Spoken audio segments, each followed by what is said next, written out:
ন্যায় বিচারের দাবিতে অবস্থান চলছে, ন্যায্য দাবি ন্যায্য বিচার লড়ে নেব।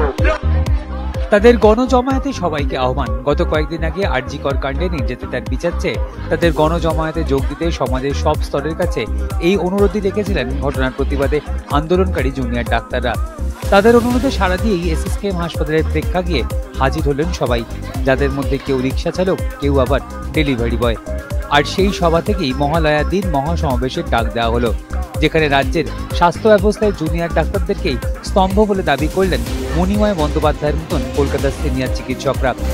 গত 9ই আগস্টের ঘটনার পর কেটে গেল 50 দিন, কিন্তু আর.জি. করের ঘটনার বিচার এখনো অধরা।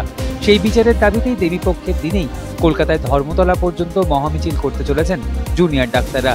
জুনিয়র ডাক্তারদের আন্দোলনের অন্যতম মুখ দেবাশিস হালদার জানিয়েছেন, ওই দিন প্রথম মিছিল করে ধর্মতলায় যাওয়া হবে, তারপর হবে মহাসমাবেশ। কলেজ স্কোয়ার থেকে ওই দিন দুপুর 1টা থেকে এই কর্মসূচি শুরু হবে।